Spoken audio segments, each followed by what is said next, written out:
कन्नड़ा नहीं बोल पाता हूँ और ना ही मैं समझ पाता हूँ, इसीलिए मैं आपसे माफ़ी चाहता हूँ कि मैं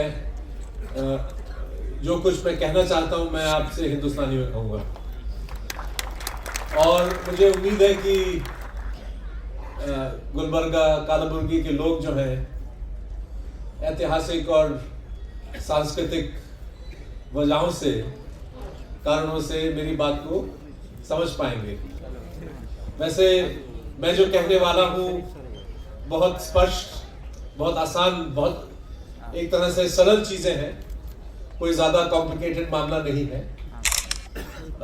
आज एक ऐसा मौका है जहाँ एक बहुत ही अहम अखबार कर्नाटका का और हिंदुस्तान का आज उसका एक नया एडिशन शुरू हुआ है। और मुझे बेहद खुशी है कि मुझे आज यहाँ पे इस मौके पे, इस अवसर पे इसके उद्घाटन के लिए बुलाया गया। मैं तहे दिल से शुक्रिया अदा करना चाहता हूँ। और इसी इस अखबार का जो मकसद है, इस अखबार का जो पर्पस है, इससे जुड़े हुए मैं कुछ आपसे कुछ बातें रखना चाहूँगा। दोस्तों, इन दिनों वोट चोरी का शब्द काफी इस्तेमाल किया जा रहा है।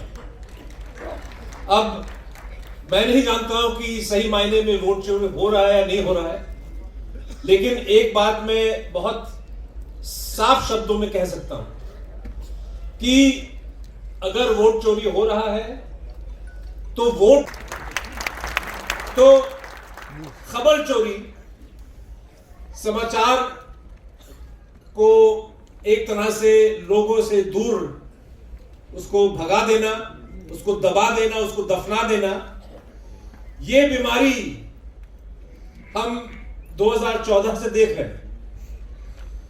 जब हिंदुस्तान के लोगों को सबसे ज्यादा जरूरत ईमानदारी से, सच्चाई से अपना काम करे, जो देश के तमाम जो मसाइल हैं, जो समस्याएं हैं, उन तक आम जनता की बात पहुंच पाए, उन तक आम जनता के जो सवाल हैं वो पहुंच पाए।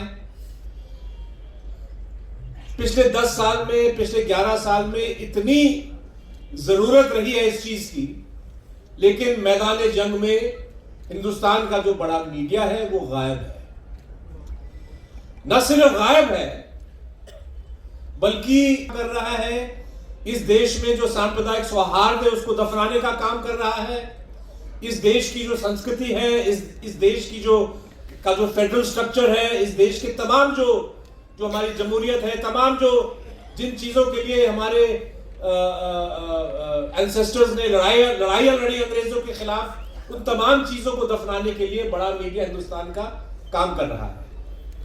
अब जाहिर है कि अगर बड़ा मीडिया, अगर बिग मीडिया मैदान जंग से निकल जाए, अगर वो जब जरूरत पड़ती है वो गायब हो जाते हैं, तो उस खला में, उस वैक्यूम में जाहिर है कि नया मीडिया पैदा होगा। एक आजाद मीडिया, एक जिम्मेदार मीडिया, भले ही छोटा हो, भले ही बिखरा हुआ हो, लेकिन ये नया इंडिपेंडेंट मीडिया अपना काम कर रहा है। और उसका जीता जागता मिसाल ये अखबार है। वार्ता भारती जैसा एक जिसकी शुरुआत बेंगलोर में हुई, उसके बाद कर्नाटका के अलग अलग शहरों में ये फैल चुका है, और अब जो है आपके प्यारे शहर में भी नॉर्दर्न कर्नाटका के लोगों तक पहुंचाने का ये काम, अहम काम जो है वार्ता भारती करेगा। और मुझे बहुत फख्र है कि वार्ता भारती के साथ जिस इदारे को, जिस मीडिया हाउस को चलाने का मैं और अपने जो साथी चलाते हैं, thewire.in, हमारा जो है वेबसाइट 2015 में शुरू हुआ, अंग्रेजी में है, हिंदी में है, उर्दू में है, अब तेलुगु में पिछले साल हमने लॉन्च किया। मुझे बहुत फख्र होता है कि इस मैदान जंग में हम अकेले नहीं हैं, वार्ता भारती भी हमारे साथ है। और वार्ता भारती के साथ बहुत सारे ऐसे छोटे अखबार, छोटे पोर्टल्स, कुछ बड़े पोर्टल्स, कुछ बड़े अखबार हिंदुस्तान के हर कोने में, हर जुबान में, हर सूबे में आपको मिलेगा।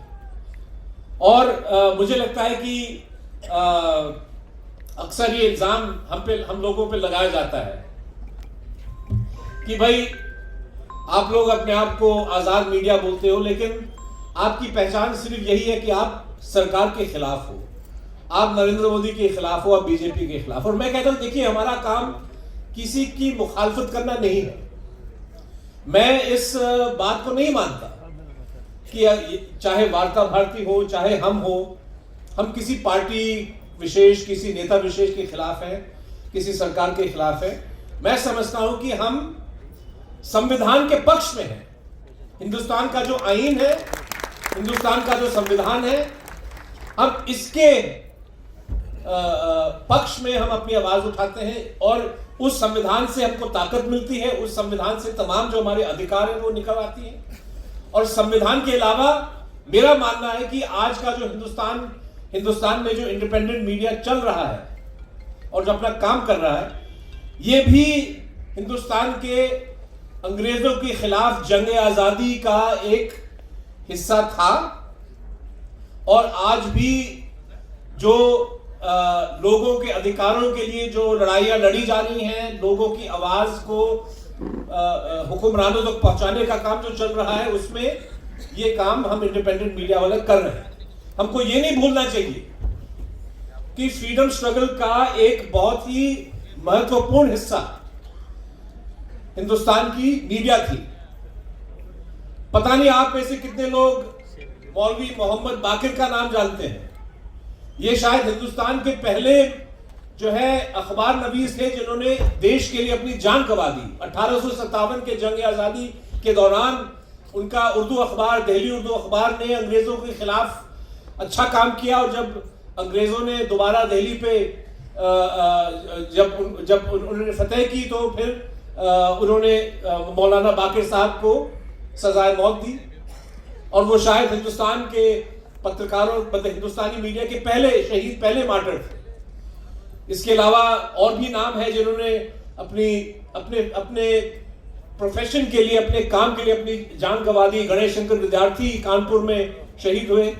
लेकिन इसके अलावा और भी हमारे लोग हैं, उनकी पहचान शायद अलग है, जैसे शहीद भगत सिंह हैं, डॉक्टर BR अम्बेडकर हैं, अलग चीजों के लिए जाने जाते हैं।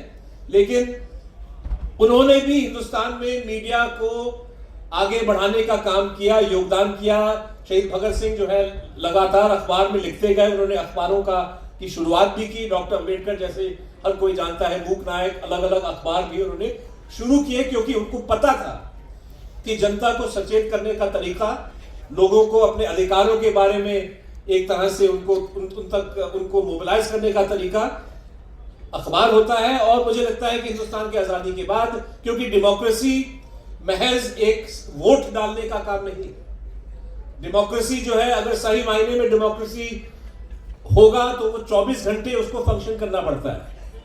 और जाहिर है कि अगर डेमोक्रेसी वो अपना काम कर पाए तो फिर उसमें मीडिया का बहुत बड़ा रोल है। अब अंग्रेजों के जमाने में जो हमारे अखबार नवीस थे, जिन्होंने बहादुरी के साथ अखबार चलाए, खबरें छापी, उनमें से कई ऐसे लोग थे जिनके खिलाफ अंग्रेजों ने राजद्रोह के मुकदमे लगाए, सेडिशन के केसेस। गांधी जी स्वयं सेडिशन के शिकार अक्सर हुए, और भी पत्रकार और भी बहुत सारे नेता थे जिन्होंने सच्ची बात रखने की कोशिश की, और अंग्रेजों ने सख्त से सख्त कानून उन पे लागू करवाए, राजद्रोह का मुकदमा उन पे लगाया। और मुझे मतलब कि आज के हिंदुस्तान में जब राजद्रोह के मुकदमे पत्रकार पे लग जाते हैं, तो कहीं ना कहीं जैसे दो महीने पहले करण थापर और जो हमारे बहुत मशहूर टेलीविजन के एंकर हैं, शायद हिंदुस्तान के सबसे अकम्पलिश्ड इंटरव्यूअर हैं, उनके खिलाफ और मेरे खिलाफ जब असम की पुलिस ने राजद्रोह का मुकदमा दर्ज हुआ, तो एक तरह से मुझे हंसी आई कि भाई चलो कहीं ना कहीं हम अपना काम ठीक कर रहे हैं, कि जो शासक है वो नहीं चाहते कि ये बातें, ये खबरें लोगों तक पहुंच जाएं, जो सवाल हम उठा रहे हैं ये सवाल उठाए जाएं। तो अगर आप ऐसे मुकदमे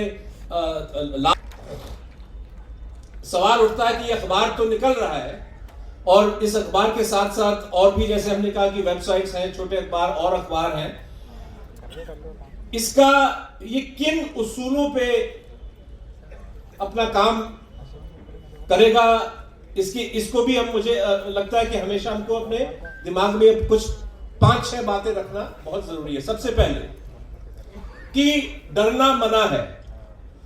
अगर आप अखबार चलाना चाहते हो, अगर आप वेबसाइट चलाना चाहते हो, अगर आप एक तरह से आजाद पत्रकारिता हिंदुस्तान में या दुनिया के किसी भी कोने में चलाना चाहते हो, तो डर नाम की चीज, खौफ, भय आप अपने दिमाग से हटा दीजिए। आपको डराने के लिए बहुत लोग मौजूद होंगे, आपको डराने के लिए बहुत तौर तरीके सरकारों ने अपनाया है, नेताओं ने अपनाया है, लेकिन अगर आप डर गए तो समझो कि आपका काम खत्म हो गया है। तो मुझे लगता है कि चाहे वो काले कानून हो, चाहे झूठे मुकदमे हो, केरल के हमारे पत्रकार साथी सिद्दीक कप्पन के खिलाफ दहशतगर्दी का, टेररिज्म का चार्ज लाया गया, यूएपी के तहत 2 साल वो बंद रहे।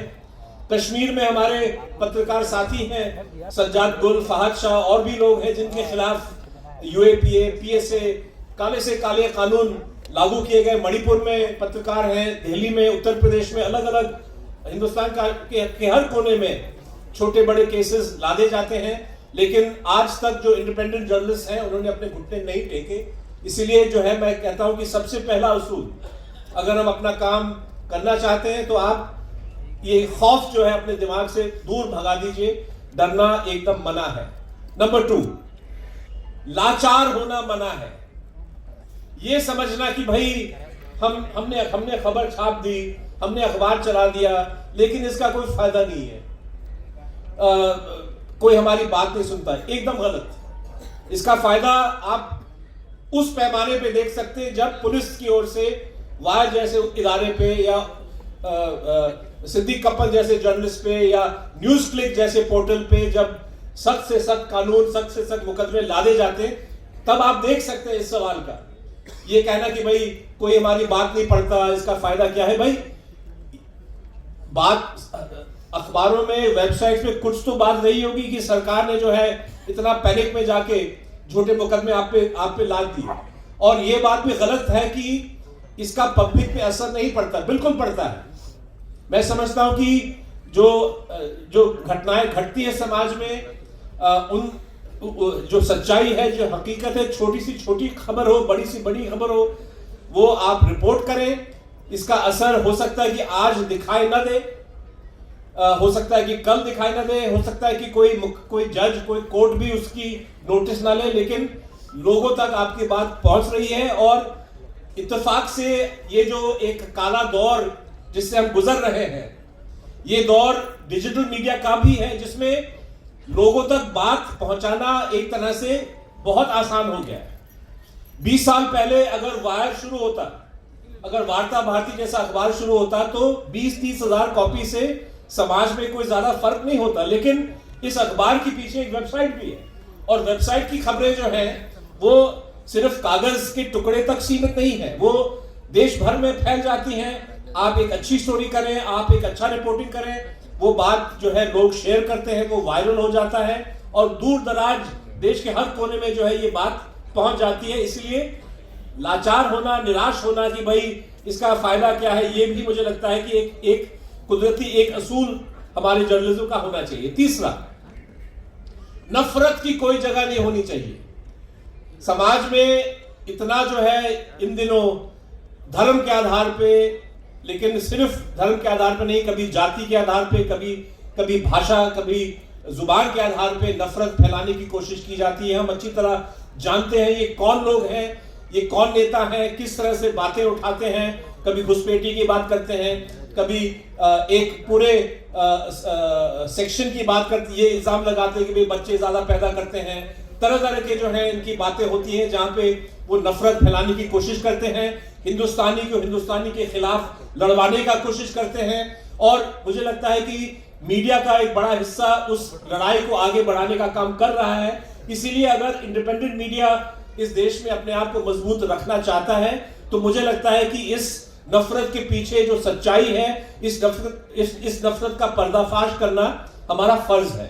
और मुझे लगता है कि ये काम एक तरह से शुरुआत से ही वार्ता भारती ने इस काम को अच्छा सा इस काम को अपनाया है मैंगलोर में, और उसके बाद भी बहुत सारे ऐसे स्टोरीज आप करते रहे हैं, हम भी अपना योगदान करते हैं और भी मीडिया करता है। लेकिन मुझे लगता है कि अगर हम पब्लिक तक ये बात पहुंचा दें कि हिंदुस्तानी के खिलाफ कौन लड़वा रहा है, कौन चाहता है कि देश में एक खाई पैदा हो लोगों के बीच में, धर्म के आधार पे, मजहब के आधार पे, भाषा के आधार पे, इस चीज का पर्दाफाश करना, ये भी मुझे लगता है कि इंडिपेंडेंट मीडिया का एक रोल है। चौथा उसूल, अक्सर आपने सुना होगा कि भाई फलाना नेता है तो मुमकिन है, मोदी है तो मुमकिन है। मतलब एक 1947-48 में डॉक्टर बाबा साहब अम्बेडकर का एक बहुत ही महत्वपूर्ण भाषण था, जहां पे उन्होंने एक तरह से चेतावनी दी हिंदुस्तान के लोगों को कि भाई डेमोक्रेसी, और उन्होंने अंग्रेजी का लफ्ज इस्तेमाल किया हीरो कल्ट वर्शिप, कि आप एक नेता को इतना ऊंचा एक पद पे बिठा देते हैं जहां पे उनकी आलोचना कोई नहीं कर सकता, जहां उनके खिलाफ कोई सवाल नहीं उठा सकता। और मीडिया का जो रोल है, मुझे लगता है कि जो लोग ज्यादा हीरो वर्शिप जो है आगे बढ़ाना चाहते हैं, ये भी इसके खिलाफ हमको अपनी आवाज उठानी चाहिए। पांचवा असूल, सवाल पूछना मत बोलो। बड़ा मीडिया जो है उन्होंने सवाल पूछना छोड़ दिया, लेकिन इसके साथ साथ मैं ये भी कहना चाहूंगा कि किससे क्या सवाल पूछना, ये जानना भी बहुत जरूरी है। मुझे लगता है कि अगर आप किसी से ये पूछेंगे कि आप आम खाते हो क्या, और अगर आप आम खाते हो तो कैसे खाते हो, इस सवाल में समाज के लिए कोई फायदा नहीं है। अगर आप किसी नेता से पूछते हैं कि सर क्या आप थकते नहीं, भाई तुम वंदे मातरम क्यों नहीं गा रहे हो, बात हो रही है बेरोजगारी की, बात हो रही है देश में सांस लेने की कठिनाई है। दिल्ली में, मैं दिल्ली से आ रहा हूं, वहां पे सांस लेना मुश्किल हो गया है क्योंकि प्रदूषण इतना है। लेकिन डिबेट जो है इस सेशन में इस विषय पे नहीं हुआ।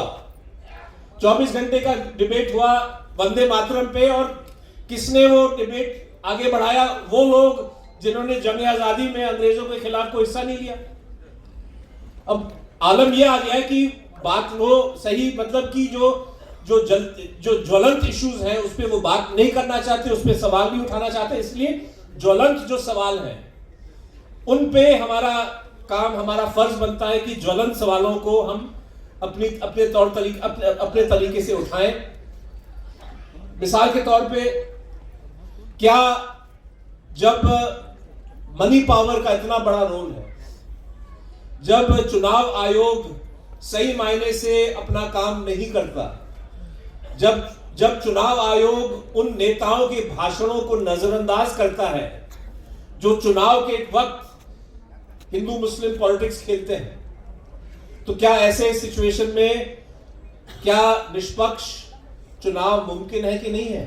और अगर हमको निष्पक्ष चुनाव चाहिए तो क्या करना पड़ेगा? ये मुझे लगता है बहुत वाजिब सवाल है, मीडिया को उठाना चाहिए। क्या हिंदू धर्म के लोग ही हिंदुस्तान के वारिस हैं? क्या हिंदुस्तान सिर्फ और सिर्फ हिंदू धर्म से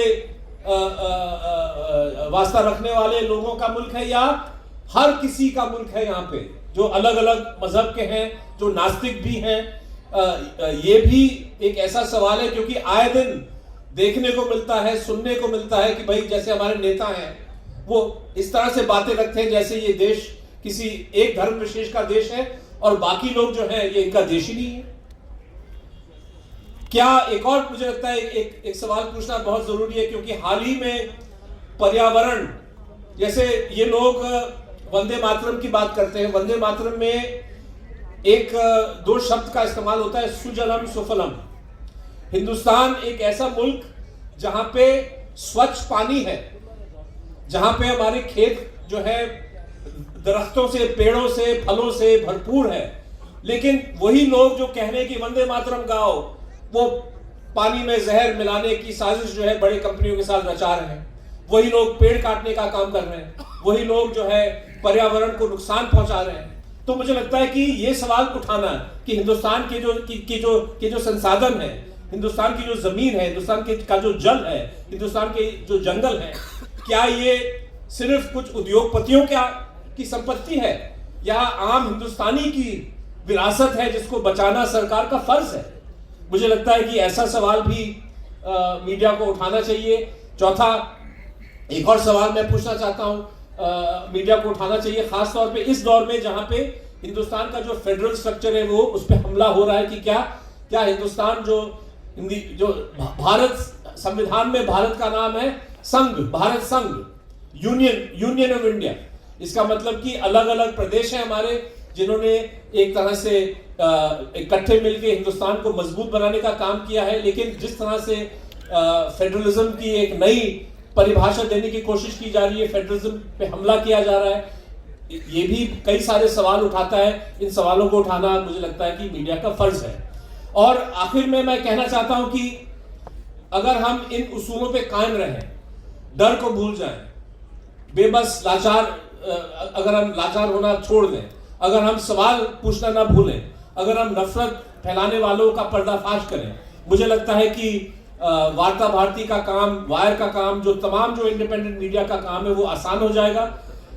अक्सर जो है हमसे पूछा जाता है कि भाई आप तो वायर के संपादक हो, आप ऑल द वे गुलबर्गा किसी अखबार जो आपका कंपटीशन है, आप उनके फंक्शन में क्यों जा रहे हैं? मैं कहता हूं भाई इंडिपेंडेंट मीडिया में कोई कंपटीशन नहीं है, हम सब इकट्ठे मिलकर काम कर रहे हैं।